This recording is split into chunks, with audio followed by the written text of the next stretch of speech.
Hello champions, कैसे आप सब लोग? All good? चलिए ऑसम। सो चैंपियंस, हमारा चैप्टर चल रहा है मैग्नेटिक इफेक्ट्स ऑफ करंट और उसमें हम काफ़ी सारे कंसेप्ट्स अभी तक डिस्कस कर चुके हैं, कुछ क्वेश्चंस पे प्रैक्टिस कर चुके हैं। आज हम बात करने वाले हैं about the force acting on a moving charge. अगर कोई चार्ज है वो मूव कर रहा है मैग्नेटिक फील्ड के अंदर तो उस पर एक मैग्नेटिक फोर्स लगने वाला है। अब कितना लगेगा, कैसे लगेगा, क्यों लगेगा, वही आज हम डिस्कस करेंगे। सो मेरा नाम है निखिल और मैं आपका फिर से वेलकम कर रहा हूँ आपके अपने चैनल में, दैट इज एक्स्ट्रा माइंड्स। तो आइए स्टार्ट करते हैं। सो topic is force on a moving charge.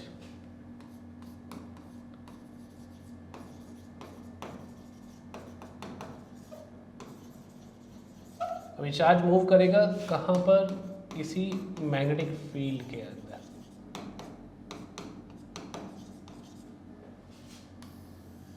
Alright, सो ये तो हमें पता है कि चार्ज अपने आसपास इलेक्ट्रिक फील्ड जनरेट करता है। तो लेट अस से हमारे पास कोई स्टेशनरी चार्ज है, we are having a charge which is at rest, stationary charge either positive और नेगेटिव। सो इसके आसपास क्या रहता है? फील्ड रहता है, जो हम ऑलरेडी डिस्कस कर चुके हैं इलेक्ट्रोस्टैटिक्स में। अब दोनों में डिफरेंस क्या है? ऑफकोर्स डायरेक्शन का डिफरेंस होगा। यहाँ पे मैं मैग्नेटिक फील्ड लाइन से दिखा रहा हूँ इन चीज़ों को। तो magnetic field lines will come out of a positive charge and will go into a negative charge. तो ये तो हो गया electric field around a positive और negative charge which are stationary. But अगर इसमें हमारे पास कोई मूविंग चार्ज है तो मूविंग चार्ज के पास क्या होगा? मूविंग चार्ज के पास it will have electric field plus magnetic field will also be there. तो मूविंग चार्ज के पास दोनों ही टाइप के फील्ड होते हैं। और लेटर से ये मूविंग चार्ज अगर एंटर कर जाता है किसी रीजन में जहाँ पे मैग्नेटिक फील्ड पहले से एग्जिस्ट कर रहा है तो उसमें मैग्नेटिक फोर्स भी लगना स्टार्ट हो जाएगा। अब इसके बारे में सबसे पहले बात की थी एक डच फिजिसिस्ट थे, उनका नाम था लॉरेंट्ज, कुछ हेनरिक एंटोन लॉरेंट्ज के नाम से पूरा नाम था। तो उन्होंने फर्स्ट टाइम इसको समझा था और बताया था कि यस, कोई मूविंग चार्ज होगा तो उस पर एक फोर्स लगेगा मैग्नेटिक फील्ड के अंदर। अब वो फोर्स क्या होगा उसको हम समझ लेते हैं। लेटर से एक डायग्राम की हेल्प से हम 3 एक्सिस ले लेते हैं अपनी से। This is our Z axis, this is our X axis and this is Y axis. कुछ ऐसा ले लेते हैं। एक चार्ज पार्टिकल मूव कर रहा है किसी वेलोसिटी v से। हम यहाँ पे से मैग्नेटिक फील्ड को कुछ येलो कलर से दिखा देते हैं। सो this is the direction of the magnetic field से बी वेक्टर। ये जो पिंक वाली लाइन है ये हमारे पास हो जाती है हमारा velocity vector which is making some angle theta with the direction of the magnetic field. तो इस चार्ज पार्टिकल पे, चार्ज पार्टिकल कौन है? से क्यू कूलम का चार्ज पार्टिकल है। इस पे एक फोर्स लगेगा इन दी कुछ हम ब्लू कलर से दिखाए थे, अपवर्ड डायरेक्शन, कुछ इस टाइप से। This is force F acting on the charge particle. ये फोर्स भी क्या होगा? Vector quantity. तो लॉरेंट्ज साहब जी ने क्या कहा था कि जो फोर्स होगा, this force is proportional to the magnitude of the magnetic field. जितना स्ट्रॉन्ग मैग्नेटिक फील्ड के अंदर ये चार्ज पार्टिकल एंटर करेगा उतना ही स्ट्रॉन्ग इस पर फोर्स लगेगा। दूसरा इन्होंने कहा था कि जो फोर्स होगा that will be proportional to the charge, magnitude of the charge. जितना बड़ा चार्ज होगा उतना ज़्यादा फोर्स लगेगा। एंड इन्होंने ये भी बताया था कि जो फोर्स होगा this is also proportional to the component of the velocity which is perpendicular to the direction of magnetic field। v vector है हमारे पास नीचे की तरफ, यानी कि x z प्लेन में लाई करता हुआ। तो वेलोसिटी वेक्टर का जो कंपोनेंट होगा which is perpendicular to the magnetic field, z के परपेंडिकुलर आपका x डायरेक्ट एक्सिस के अलोंग वेलोसिटी का कंपोनेंट आ जाएगा which will be v sin theta. तो ये जो फोर्स होगा this is also proportional to v sin theta. अब इन तीनों फैक्टर्स को अगर हम कंबाइन कर लेते हैं तो हमारे पास आ जाता है फोर्स का formula, that force magnitude wise is equals to B Q we sine of theta. Of course ये सब वेक्टर क्वांटिटीज़ है, मैग्नेटिक फील्ड वेक्टर क्वांटिटी है, वेलोसिटी वेक्टर क्वांटिटी है, तो इसको हम वेक्टर फॉर्म में भी एक्सप्रेस कर सकते हैं। So force vector will be simply equals to charge q into v cross v. As we can see the sine theta, so हम यहाँ पे क्रॉस प्रोडक्ट का यूज़ कर सकते हैं। तो फोर्स की जो डायरेक्शन होगी that will be perpendicular to the plane containing the velocity vector and the magnetic field vector. ये लिख लेते हैं यहाँ पे, the direction of the force will be along the axis perpendicular to the plane containing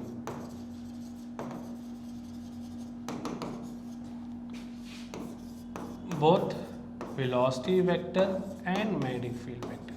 तो यानी कि अगर हमारा वेलोसिटी वेक्टर और magnetic field vector X Y plane में है तो फोर्स जेड एक्सिस के लॉन्ग लगेगा। Velocity vector magnetic field vector X Z plane में है तो फोर्स हमारा वाई एक्सिस के लॉन्ग लगेगा। हाँ, पॉजिटिव वाई एक्सिस या नेगेटिव वाई एक्सिस वो डिपेंड करेगा कि चार्ज पार्टिकल कैसे मूव कर रहा है, मैग्नेटिक फील्ड किस डायरेक्शन में है, बट डेफिनेटली इन दोनों वेक्टर्स को कंटेन करने वाले प्लेन के परपेंडिकुलर ही आपका फोर्स एक्ट करेगा ऑन दी चार्ज पार्टिकल, जो कि हमें राइट हैंड रूल से भी पता चलता है जब हम क्रॉस प्रोडक्ट करते हैं दो वेक्टर्स का। तो हमारे पास फॉर्मूला आ जाता है F is equals to B q v sine theta. अगर हम यहाँ पे कुछ केसेस को समझना चाहें तो वो भी हम यहाँ पे समझ सकते हैं। जैसे लेट अस से हमारे पास फर्स्ट केस है कि velocity of the charge particle is zero, तो सिंपल सी बात है फोर्स भी कितना आ जाएगा, वो भी ज़ीरो आ जाएगा। मतलब there is no magnetic force on the stationary charge particle। Stationary charge particle पे कोई भी मैग्नेटिक फोर्स नहीं लगेगा। वेलोसिटी ज़ीरो है, चार्ज पार्टिकल स्टेशनरी, फोर्स भी ज़ीरो हो जाएगा। सेकंड केस की अगर हम यहाँ पर बात करते हैं, अगर हम थीटा को 0 डिग्री कर देते हैं या थीटा को 180 डिग्री कर देते हैं, यानी कि जो चार्ज पार्टिकल एंटर कर रहा है मैग्नेटिक फील्ड के अंदर या तो पैरेलली एंटर कर रहा है या एंटी पैरेलल फॉर्मेट में एंटर कर रहा है। मैग्नेटिक फील्ड के पैरेलल एंटर कर रहा है या मैग्नेटिक फील्ड के एंटी पैरेलल एंटर कर रहा है, दोनों ही सिनेरियोज में जो फोर्स आएगा वो अगेन ज़ीरो आ जाएगा। सिंपल सा रीज़न, बिकॉज साइन 0 हो या साइन 180 डिग्री हो, दोनों ही ज़ीरो होते हैं। तो एंटी पैरेलल या पैरेलल केस में तब भी फोर्स ज़ीरो लगेगा। थर्ड जो हम यहाँ पे समझ सकते हैं, अगर मैं थीटा को यहाँ पे 90 डिग्री कर देता हूँ तो फोर्स वहाँ पे सिंपली कितना आ जाएगा, B q v sine of 90 degree. Sine 90 की वैल्यू होती है maximum which is 1। So force ये आ जाएगा आपके पास मैक्सिमम। कितना मैक्सिमम फोर्स लग सकता है किसी चार्ज पार्टिकल में, that will be simply B q we. यानी कि अगर चार्ज पार्टिकल नॉर्मली एंटर करता है किसी मैग्नेटिक फील्ड के अंदर तो उस पर जो फोर्स लगने वाला हो वो मैक्सिमम फोर्स लगेगा, हैंस उसका जो डेविएशन होगा वो भी मैक्सिमम होगा। अब डेविएशन कितना होगा वो हम आगे जाके समझ लेंगे। तो फोर्स का ये फॉर्मूला आ जाता है, और ये जो अभी हमने फॉर्मूला डिराइव करा है यहाँ पर, इसी फोर्स को हम बोलते हैं magnetic Lorentz force. Magnetic Lorentz force after the name of that Dutch physicist Lawrence. तो सिंपल सी चीज़, चलते हैं इस केस में आगे। अभी फॉर्मूला का फिर यूज़ करते हैं, देखते हैं क्या यूज़ करना है। हमारे पास फॉर्मूला आया था F is equals to B Q we sine of theta. तो यहाँ से मैं मैग्नेटिक फील्ड को भी डिफाइन कर सकता हूँ कुछ इस टाइप से, F by q we sine theta. So अगर कोई चार्ज पार्टिकल है जिसका चार्ज है 1 कूलम, जिसकी वेलोसिटी है 1 मीटर पर सेकेंड, जो मूव कर रहा है in a direction normal to the direction of magnetic field, then in that case the magnetic field can be simply defined as the force acting on that charge particle। अगर ऐसा कुछ है, charge 1 coulomb का है, 1 metre पर second की speed से move कर रहा है, 90 डिग्री एंगल पर मूव कर रहा है मैग्नेटिक फील्ड के अंदर, तो जितना भी फोर्स लगेगा उस चार्ज पार्टिकल पे वो ही वैल्यू हो जाएगी मैग्नेटिक फील्ड की। Hence we can define the magnetic field in such a manner. Moreover अगर हम बात कर रहे थे फिर से, अगर वही सेम कंडीशन है कि चार्ज है 1 कूलम का, वेलोसिटी है 1 मीटर पर सेकेंड की, थीटा है 90 डिग्री का और फोर्स लगता है 1 न्यूटन का, तो उस केस में मैग्नेटिक फील्ड क्या हो जाएगा, 1 Tesla. So this becomes the definition of 1 Tesla कि इफ, लिख लेते हैं एक बार इसको, if a charge of 1 coulomb moving with a speed of 1 meter per second enters a uniform magnetic field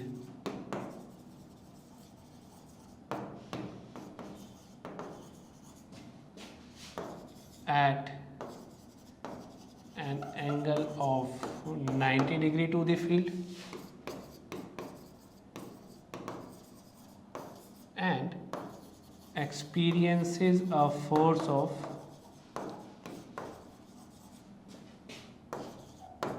1 Newton, then the strength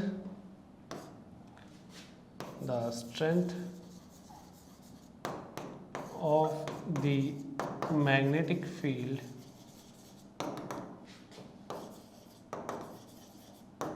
is 1 Tesla. Tesla of course name after the scientist Nikola Tesla. So 1 Tesla वो magnetic field की strength होगी या वो magnetic field intensity होगी अगर magnetic field 1 Newton का force लगा पाता है किसी चार्ज पार्टिकल पे जो 1 कूलम का है, 1 मीटर पर सेकंड की स्पीड से मूव कर रहा है और 90 डिग्री यानी कि नॉर्मली मूव कर रहा है मैग्नेटिक फील्ड के, तो वो जो मैग्नेटिक फील्ड था वो 1 टेस्ला का था. तो ये सिंपल सा चीज़ हमें यहाँ से समझ में आ जाती है. तो ये तो हुआ चार्ज पार्टिकल जब मूव करता है सिर्फ और सिर्फ मैग्नेटिक फील्ड के अंदर. क्या हो अगर उस रीजन में इलेक्ट्रिक फील्ड भी एग्जिस्ट करता हो, तो ठीक है, लॉरेंस जी ने उसी के बारे में डिटेल में बताया था. बिकॉज अभी हमने सिर्फ बात करी है मैग्नेटिक लॉरेंस फोर्स की, अब जरा समझ लेते हैं लॉरेंस फोर्स को. लॉरेंस फोर्स, तो लॉरेंस फोर्स आपका तभी एप्लीकेबल होगा जब आप इलेक्ट्रिक फील्ड और मैग्नेटिक फील्ड दोनों के बारे में बात करेंगे. अच्छा, एक चीज़ और हमें समझनी पड़ेगी. यहाँ पे हमने फोर्स के मैग्नीट्यूड को तो देख लिया, डायरेक्शन को भी देखा कि उस प्लेन के नॉर्मल होगा जिस प्लेन में वेलोसिटी वेक्टर और मैग्नेटिक फील्ड वेक्टर लाई करता है. बट इसके अलावा हमारे पास एक रूल भी है जिसको हम बोलते हैं फ्लेमिंग्स लेफ्ट हैंड रूल. उसकी हेल्प से हम पता लगा सकते हैं डायरेक्शन. तो एक बार फ्लेमिंग्स लेफ्ट हैंड रूल को भी समझ लेते हैं. फ्लेमिंग्स, क्या हो रहा है इस बोर्ड को पढ़ने के मूड में नहीं लग रहा है ना, बट हम पढ़ के रहेंगे यहाँ पे. फ्लेमिंग्स लेफ्ट हैंड रूल, तो फ्लेमिंग्स लेफ्ट हैंड रूल काफ़ी इजी है. एक बेसिकली आपका विजुअल रिप्रेजेंटेशन है फोर्स को समझने के लिए. तो फ्लेमिंग्स लेफ्ट हैंड रूल को अगेन हम अपने लेफ्ट हैंड की हेल्प से समझते हैं. This is my left hand, आप अपने लेफ्ट हैंड से ट्राई कर सकते हैं. ये चीज़ आपने पहले ही पढ़ी है 10th क्लास में. तो हमारे पास थंब है लेफ्ट हैंड का, फर्स्ट फिंगर है और एक सेंट्रल फिंगर है, मिडल फिंगर है नहीं, सेंट्रल फिंगर है. सो फोर्स, मैग्नेटिक फील्ड और यहाँ पे हमारे पास है करंट यानी कि motion of charge particle.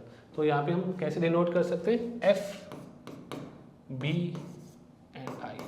Federal bureau of investigation, US की एजेंसी है ना, तो शॉर्टकट है F B I. So F यहाँ पे क्या इंडिकेट कर रहा है, यहाँ पे ये फोर्स इंडिकेट कर रहा है. So F stands for force which is acting on the charge particle, the direction of the force. हम यहाँ पे डायरेक्शन की बात करें कि फोर्स किस डायरेक्शन में लगेगा. B यहाँ पे डायरेक्शन ऑफ मैग्नेटिक फील्ड है.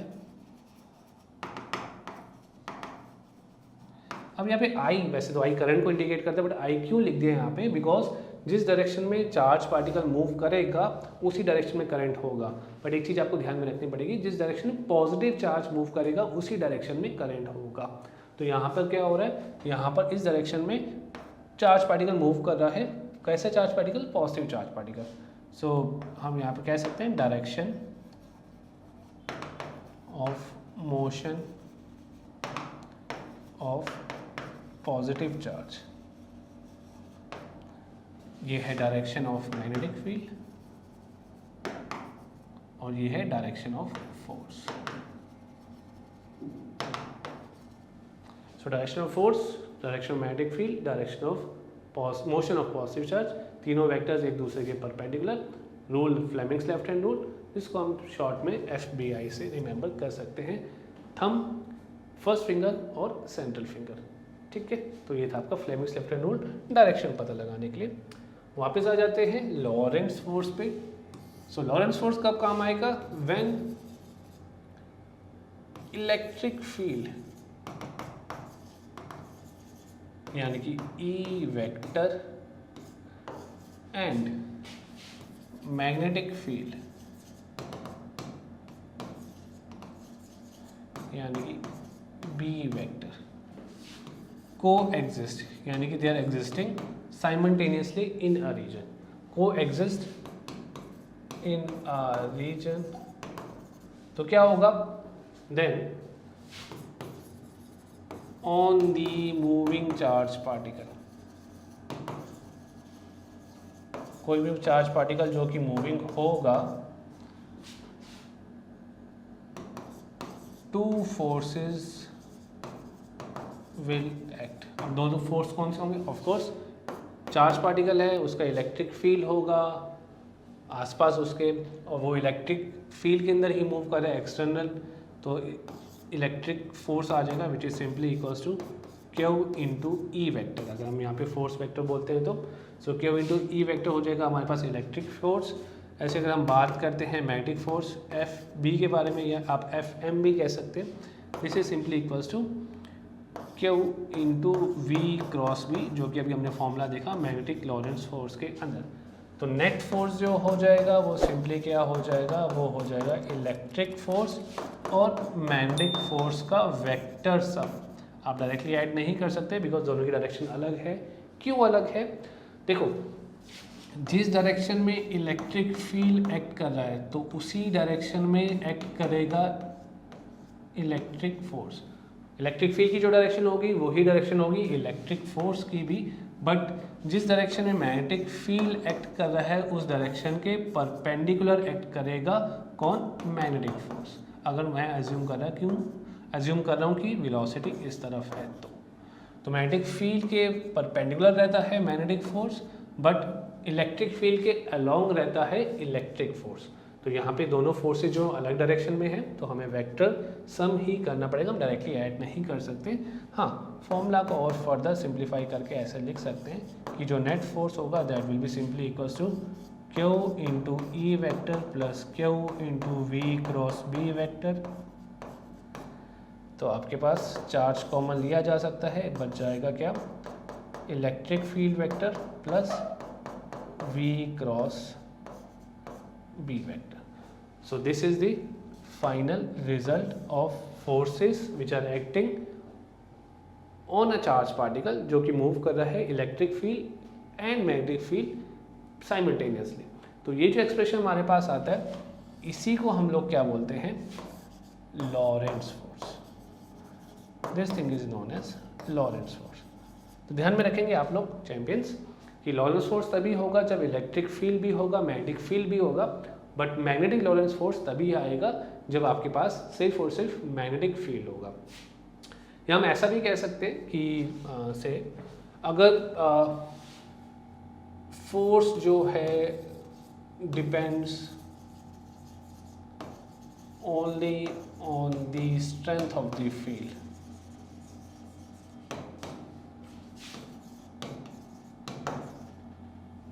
ये क्या हो रहा है? Strength of the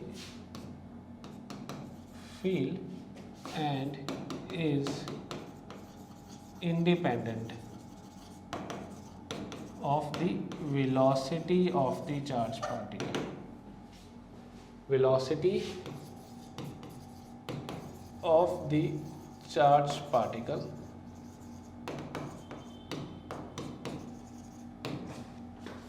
then the force कहाँ जा रहे हैं आप? Then the force is electric in nature. तो फोर्स कैसा होगा? इलेक्ट्रिक फोर्स होगा, है ना? इलेक्ट्रोस्टैटिक फोर्स होगा, इलेक्ट्रिक फील्ड की वजह से लग रहा होगा। But if the strength of the force या magnitude of the force depends on the strength of the field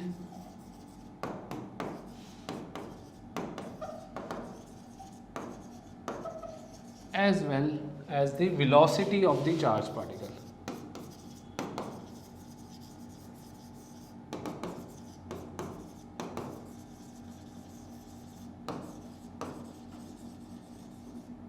अगर वो फोर्स की मैग्नीट्यूड या फोर्स की स्ट्रेंथ दोनों चीज़ों पे डिपेंड कर रही है, फील्ड की स्ट्रेंथ पे भी डिपेंड कर रही है और velocity of the charge particle पे भी डिपेंड कर रही है, then the force will be a magnetic force. तो जो फोर्स लगेगा वो मैग्नेटिक होगा नेचर में, because magnetic force, magnetic Lorentz force B Q we sine theta वाला डिपेंड कर रहा है ना, वेलोसिटी पे भी डिपेंड कर रहा है और बी पे भी यानी कि स्ट्रेंथ और मैग्नेटिक फील्ड पे भी डिपेंड कर रहा है। और जो इलेक्ट्रिक फोर्स होता है वो सिर्फ और सिर्फ इलेक्ट्रिक फील्ड की स्ट्रेंथ पे डिपेंड करता है, F E is equals to q E, charge की वेलोसिटी पे डिपेंड नहीं करता है। ऑफ कोर्स दोनों ही फोर्सेस चार्ज के मैग्नीट्यूड पर डिपेंड करेंगे ही। तो हम यहाँ से डिफ्रेंशिएट भी कर सकते हैं कौन सा फोर्स जो है वो इलेक्ट्रिक है और कौन सा फोर्स जो है वो मैग्नेटिक है। चलते हैं आगे की तरफ। तो अब इसके आगे देख लेते हैं work done by a magnetic force on a charge particle, कि कोई मैग्नेटिक फोर्स जो लग रहा है वो कितना वर्क कर पा रहा है। So next one would be work done by magnetic force on the charge particle.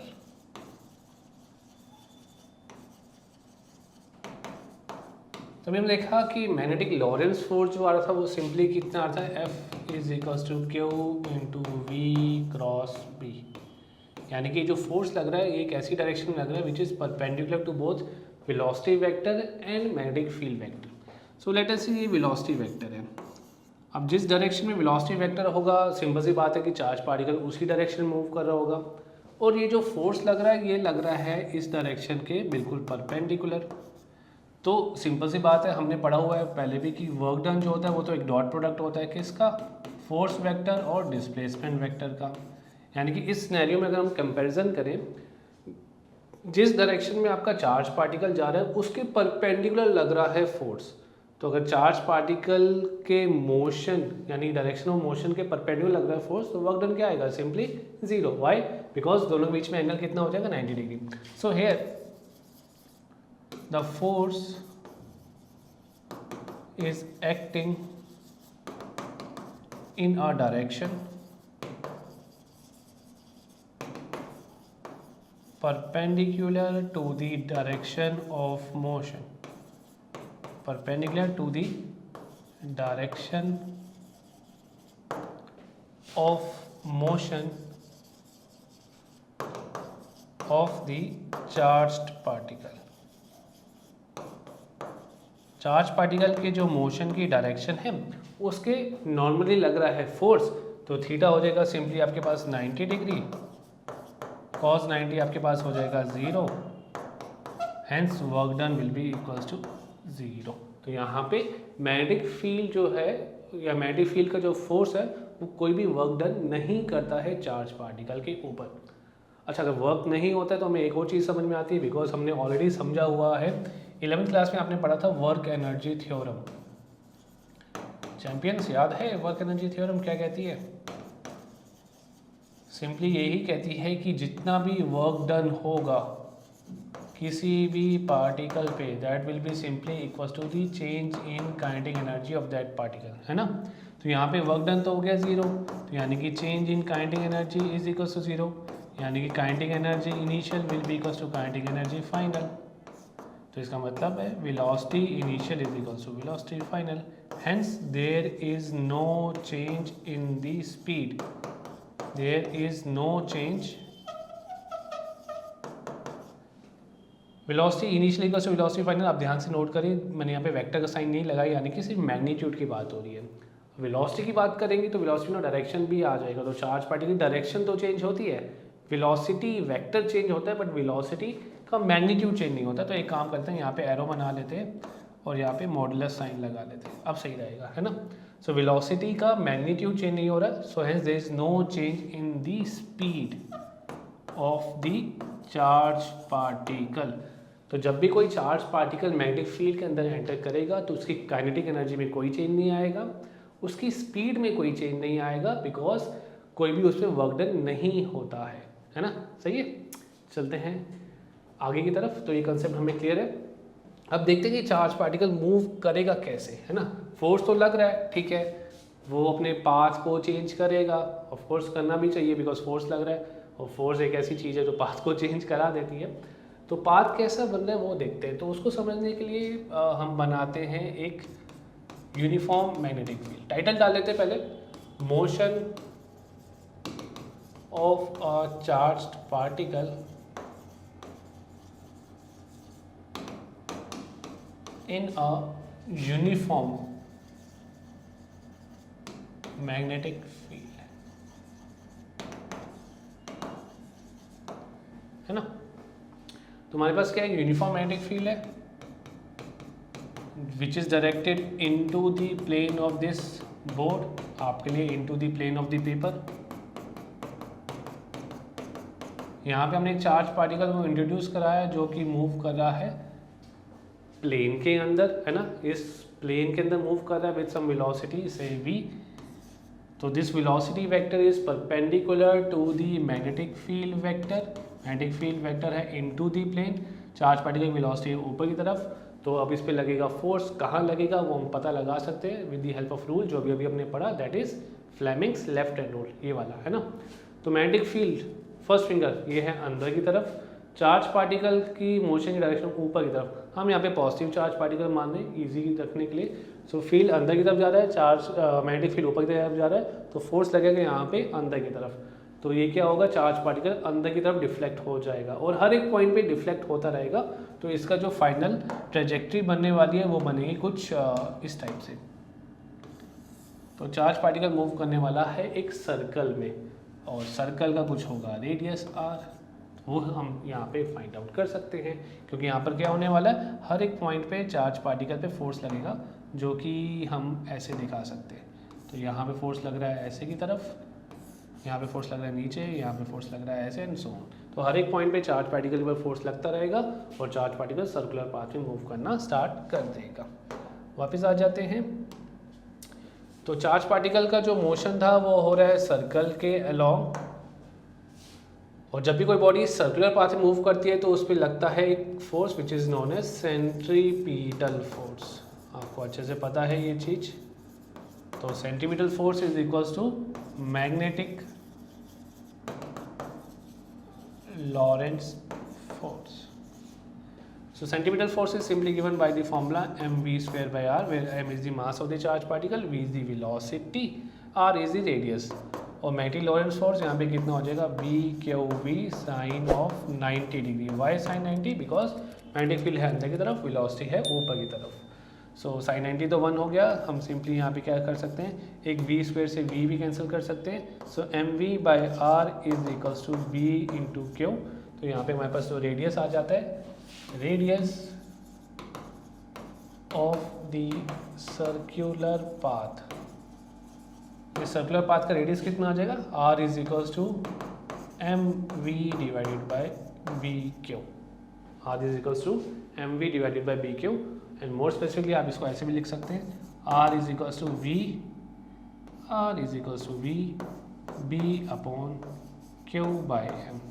Y Q by M? Because this Q by M is known as charge to mass ratio.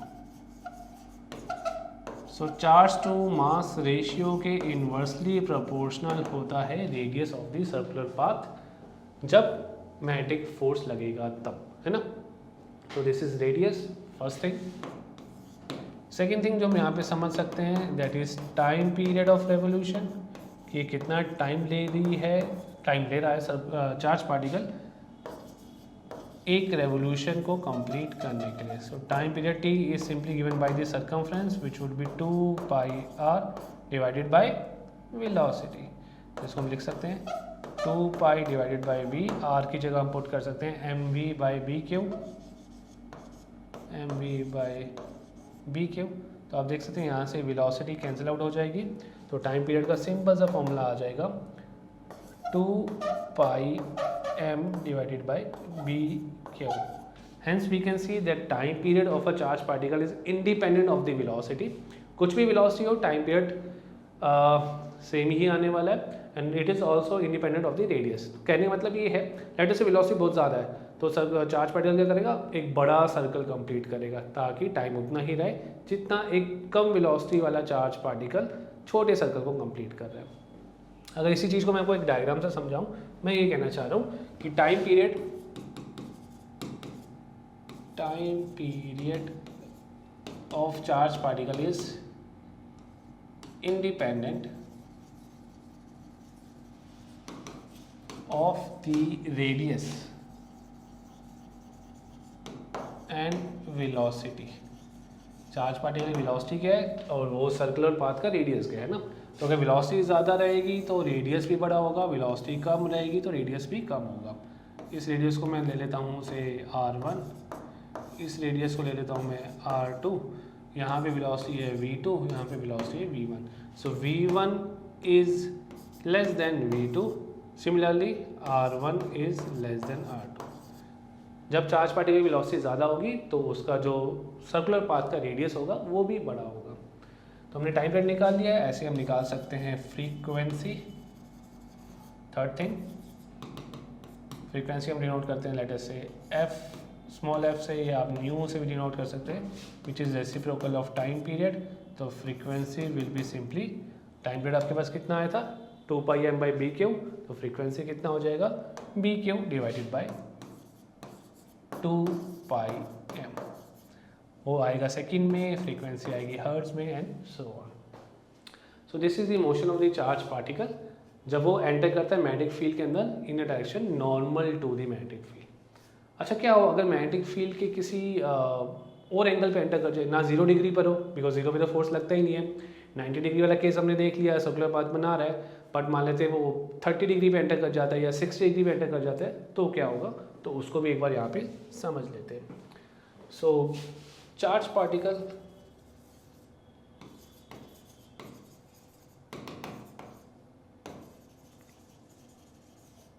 entering the magnetic field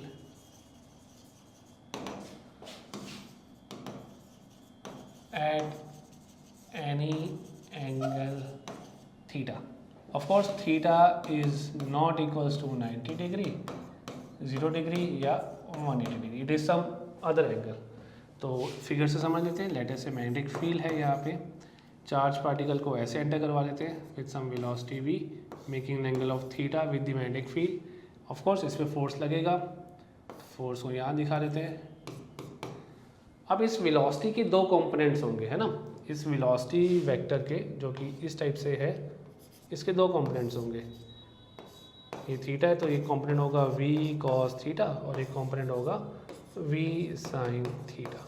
so v cos theta की वजह से charge particle, v cos theta component actually क्या है, magnetic field के parallel है, तो charge particle को बिना किसी डेविएशन के सीधा ले जाएगा। और जो v sin थीटा कंपोनेंट है which is perpendicular to the magnetic field, वो चार्ज पार्टिकल को गोल गोल घुमाएगा। तो एक तरीके से दो मोशन एक साथ होंगे, साइमल्टेनियसली होंगे, गोल गोल घूमने वाला मोशन भी और आगे जाने वाला मोशन भी। तो अगर हम दोनों को साथ में बनाएं, देखो आउट चैंपियंस करते हैं इसको, गोल गोल भी घुमाना है और आगे भी लेके आना है, तो गोल घूम रहा है और आगे भी जा रहा है। तो इस टाइप का मोशन क्या होता है, हेलिकल मोशन, जिसमें कोई चार्ज पार्टिकल सर्कल भी कंप्लीट कर रहा है और वो आगे की तरफ भी जा रहा है। तो बेसिकली होगा क्या, अगर इसको हम इसी फिगर में समझें, लेट से ऐसे, तो चार्ज पार्टिकल ऐसे गोल घूमेगा अपने परपेंडिकुलर कंपोनेंट की वजह से, वेलोसिटी के, और आगे की तरफ ही मूव करना स्टार्ट कर देगा। ठीक है, तो रेडियस जो अभी हमने देखा था, रेडियस इज mv/bq, और यहाँ पे रेडियस किसकी वजह से है, सर्कुलर मोशन किसकी वजह से है, the perpendicular component of the velocity which is v sin theta. तो ये छोटा सा चेंज आ जाएगा फॉर्मूला में, r is equal to mv sin θ/bq। Time period का formula was 2πm/bq। Time period हमेशा से वेलोसिटी से इंडिपेंडेंट होगा, तो यहाँ पे भी टाइम पीरियड सेम आ जाएगा। एक और चीज़ जो हमें यहाँ पे समझनी पड़ेगी, उस चीज़ को हम बोलते हैं पिच। तो ये डिस्टेंस जो है इसको बोला जाता है पिच, कि जो दो सक्सेसिव सर्कुलर पाथ है उसके, उनके बीच में गैप कितने हैं। ये पिच बिल्कुल वही है जैसे स्प्रिंग के दो लेयर्स के बीच में गैप होता है, या अगर आपने नट एंड बोल्ट की असेंबली देखी हो, बोल्ट है ना, बोल्ट कैसा रहता है, this is known as bolt, और ये नट रहता है ना, इस पे थ्रेड्स बने रहते हैं ऐसे, दीज आर थ्रेड्स।